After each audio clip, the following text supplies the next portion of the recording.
Hello friends, AmyR here with Prairie Paper and Ink with the final STAMPtember exclusive collaboration set. Today's collab is with Newton's Nook, and this is the Warm and Cozy Wishes stamp set. And like all of the limited edition collaboration sets, these are one and done. When they sell out, they will not be restocked. Newton's Nook, however, has tons of super cute images. I really like their images. And this set, I loved it. The little couch, oh, chef's kiss. So I kind of went a little backwards with this because it's been a long month.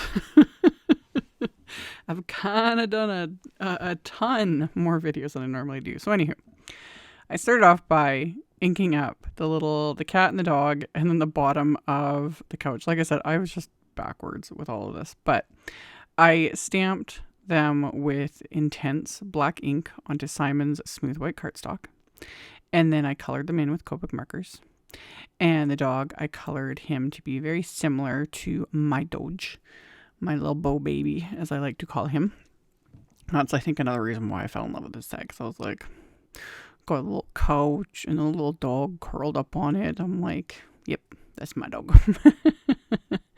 So I kind of did a little bit of like little scribblies, and then I just added a bunch of dots to give him a little bit of texture, because my bow baby is he's a doodle, so he's got kind of that reddish color and the curly fur and all that fun stuff.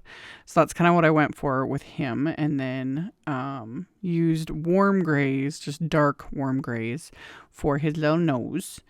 And then the cat, I wasn't even gonna like add the cat to this card, but the cat's really cute. I like the Newton's Nook cat image that features in the majority of their sets. So I couldn't, he needed a little buddy. So I colored this one as like a little tabby cat, and again, used warm grays. After I was done doing the blend, I went in with the darkest one again, and with a very, very light hand, so I'm using just the very, very tip of the marker to get those little like squigglies and whatnot to give him his little tabby stripes. So I added that, and then my go-to like R20 for the inside of his little ears. And then I colored the sofa legs that I have stamped there, which, like I said, I don't know what I was saying. Like, my brain is just, I guess sometimes I get ahead of myself and I'm like thinking 15 steps ahead. So I wanted to do paper piecing. This set's perfect for it. Heck, almost any set can work with paper piecing. But this specifically, this like couch and the little accessories, perfect. So I went through my paper stash and pulled out, this is the Harvest Festival pattern paper pack that Honeybee released forever ago. This came out, I don't even know if it was last year or the year before. Any papers are going to work. I just found one of a more neutral, this almost looks like linen, really. And I was like, perfect couch fabric. So I stamped that with the intense black ink. And then some of the other patterns I chose and stamped. There's like this little like Afghan image, and there's a couple throw pillows. So all of them I am stamping with intense black ink. And this is when I remembered, I was like, oh yeah, I need to stamp all of these on white cardstock.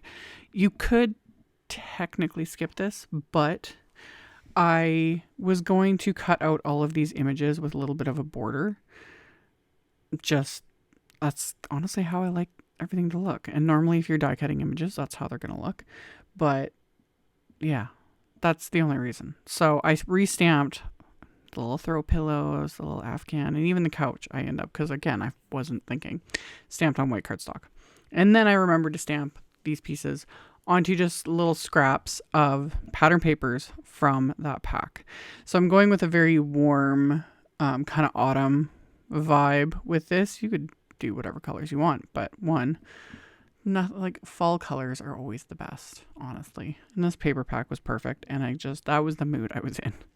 So again, with paper piecing, you want to cut out your images right on the line. Like, it doesn't have to be perfect, but you want to cut it right on the line. So this is where my little cutter bee scissors come in really handy. Simon's new detail cutting scissors that they released this month also work really well for this.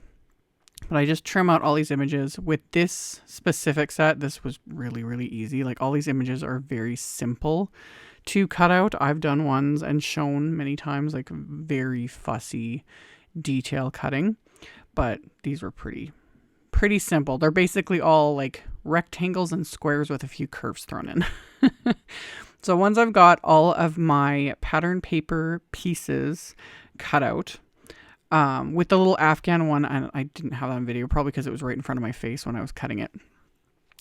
Honestly, that's the hardest part, is for me to try and remain on camera so you guys can see what I'm doing, because I'm usually holding it, right up to my face. So after everything's been trimmed from the pattern paper, the next big step is I like to take a black marker. Here I'm using a TUXEDO black marker from Memento. This is the same one I've been using for over a decade now for paper piecing. And I use the brush tip of the marker and I run it along the edges of all that pattern paper. And that just covers that exposed white edge of the pattern paper. And because I've cut right on the line, that completely makes everything look seamless. From the stamped line to the edge of the pattern paper, it looks perfect. So one, it kind of hides my not perfect cutting, but it also makes it look seamless when you adhere it on top of your stamped image. So I did that and then adhered all of these little pieces to the white cardstock pieces that I had stamped and then trimmed out.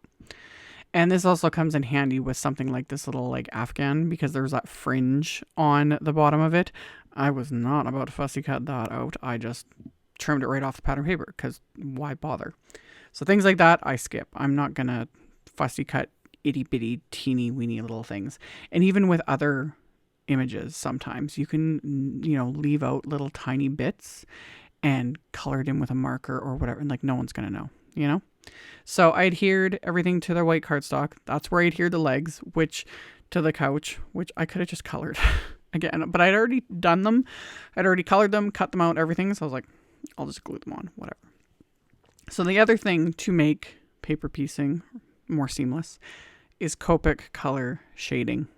This just finishes everything off, because the paper piecing is great. It gives you patterns and all that stuff, but adding the shading just really finishes it off. And it doesn't have to be super detailed or anything.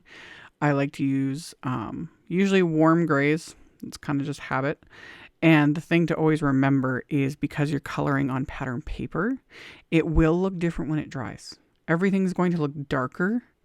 Like right here, I'm using a W0 marker, which is very, very light.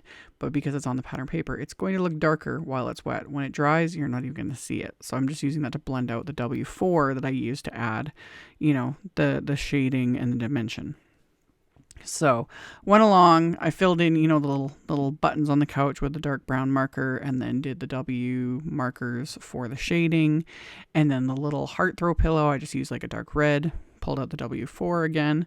That's also, again, like I said, the markers will look darker on pattern paper. So sometimes you might have to go darker than you would think for things to show up. If you weren't sure, take a scrap, scribble them, the colors you want to use onto it, let them dry, which doesn't take very long, but let them dry and then determine whether or not you need to go darker, etc.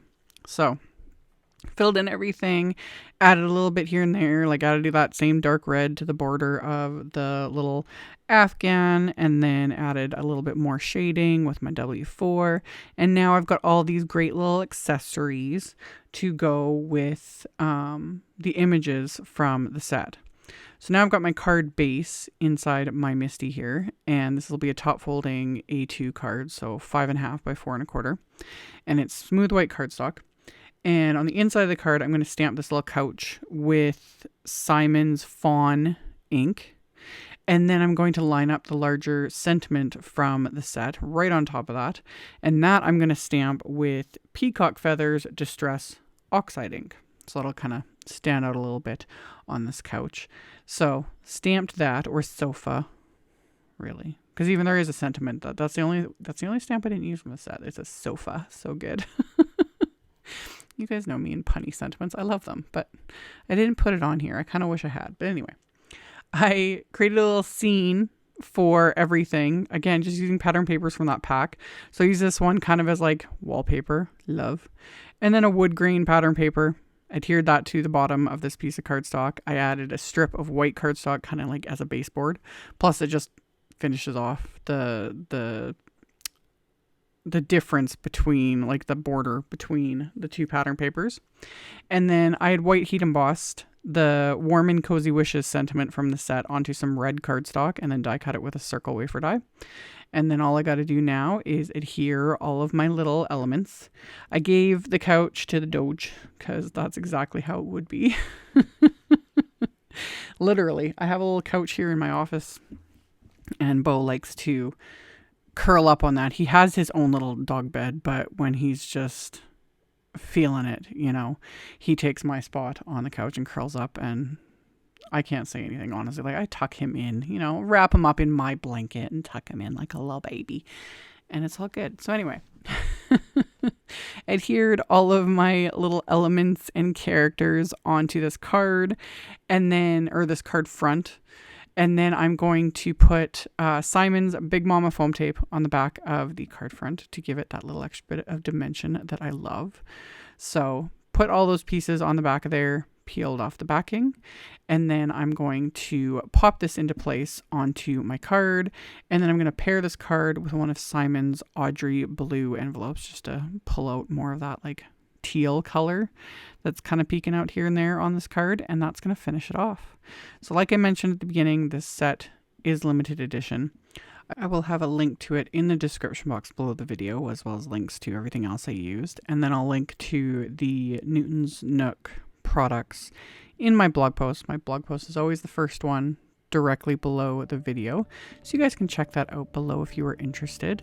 Thank you all so much for taking the time to watch my video. Thumbs up, comment, subscribe if you haven't. I'd very much appreciate it, and I will see you all very soon in the next one. Bye.